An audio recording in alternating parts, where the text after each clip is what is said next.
Bonjour, je suis Émilie Gingras-Bergeron et j'occupe le poste de technicienne en documentation à la bibliothèque Louise-Lalonde-Lamarre de Polytechnique Montréal. Vous vous apprêtez à visionner la capsule de formation Utiliser EndNote avec Word. Cette capsule est la troisième et dernière de notre série sur EndNote. Vous pouvez cliquer sur le lien dans la description de la vidéo afin d'accéder à la liste de lecture complète de cette série. Le but de la formation qui suit est que vous soyez en mesure d'utiliser EndNote avec Word pour sauver du temps lors de la rédaction de vos travaux. Donc, après avoir visionné la capsule, vous allez être en mesure d'insérer des références dans un texte, de produire une bibliographie automatiquement, de modifier les citations ou la bibliographie et d'ajuster les paramètres pour remettre un travail soigné. Voici le plan de la formation. Si une partie spécifique du contenu de cette capsule vous intéresse, vous pouvez sauter directement à celle-ci en cliquant sur les chapitres contenus dans la description de cette vidéo. On va voir maintenant l'utilisation d'EndNote avec Word et pourquoi on se donne tous mal pour bien décrire nos références bibliographiques. Une fois que vous allez avoir fait l'installation d'EndNote 21, vous devriez maintenant avoir dans Word l'onglet EndNote 21 qui s'affiche. Pour débuter la capsule, en fait, on va mettre le Instant Formatting à On, puis je vais vous expliquer un petit peu plus tard à quoi ça sert. Donc, en fait, ça pourrait affecter l'affichage de vos références, mais on va y revenir.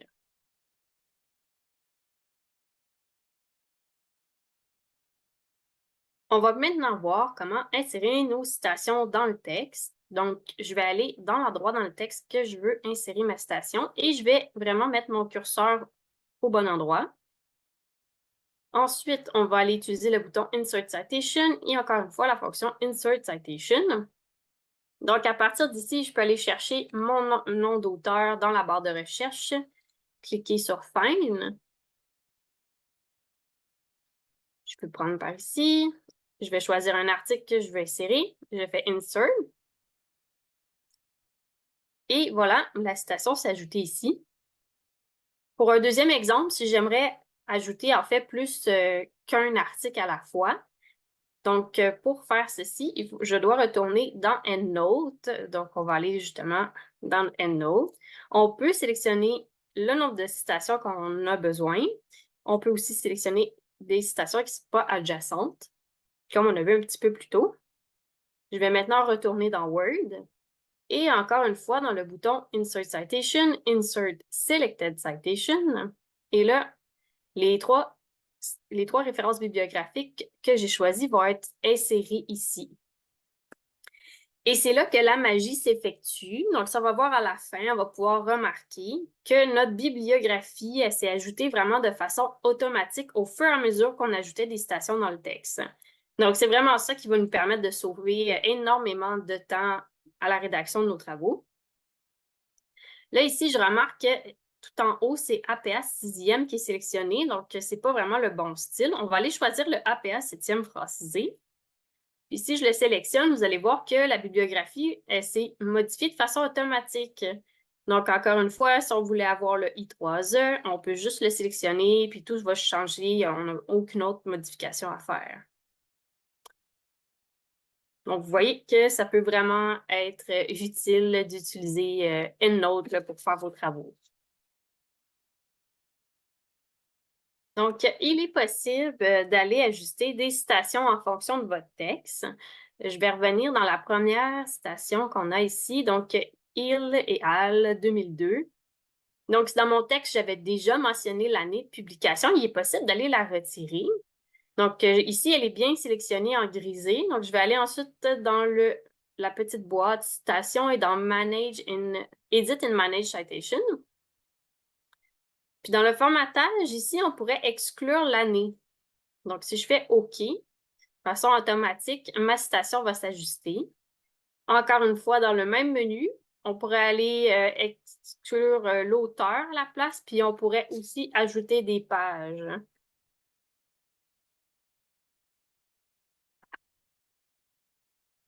Et voilà, ça se fait vraiment tout de façon automatique. C'est là vraiment l'avantage à partir d'ici.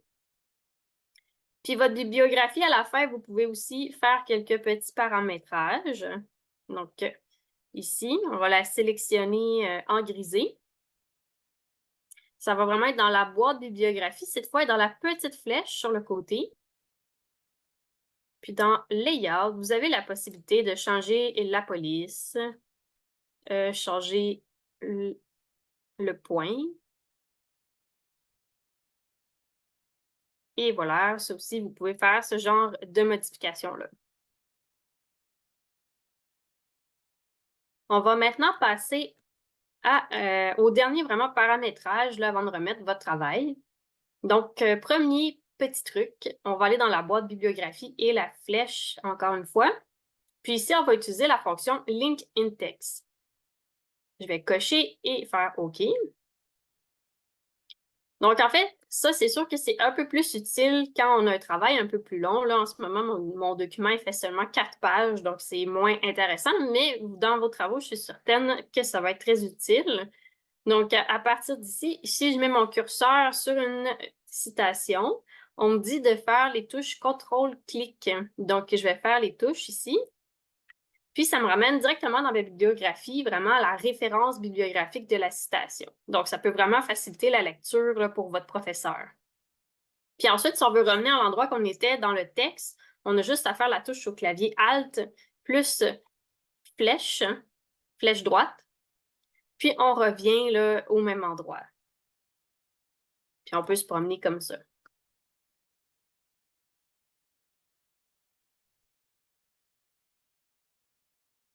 Parfois, on reçoit des questions parce que les références sont affichées de cette façon. Donc là, on voit en fait que c'est pas du tout le style qu'on avait choisi. Donc en fait, c'est le formatage qui est plus actif sur les références.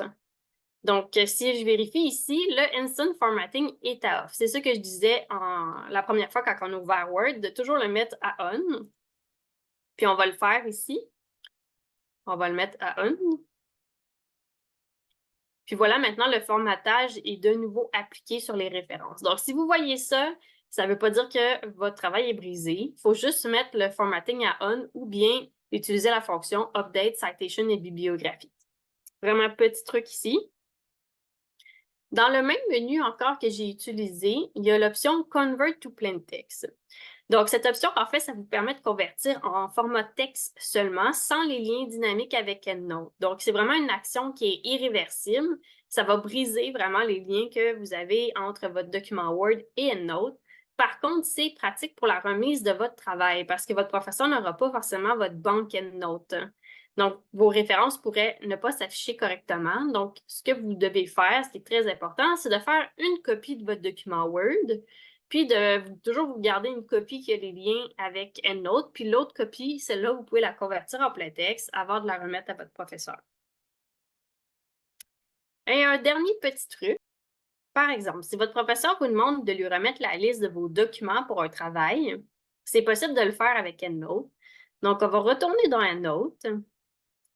La première étape que vous voulez faire, par contre, c'est de bien vérifier que votre style bibliographique est choisi. Donc, je vais laisser le APS Étienne ici, c'est parfait.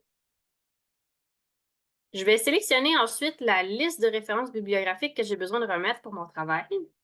On va faire ensuite un petit clic droit sur une des références, puis on va sélectionner Copy Formatted Reference. Ensuite, il suffit d'aller ouvrir un fichier Word. Là, je vais en ouvrir un nouveau pour vous montrer. Puis d'utiliser la fonction coller. Puis vous allez avoir votre liste complète de références bibliographiques que vous avez sélectionnées. Elle va être aussi affichée dans le style que vous avez sélectionné préalablement.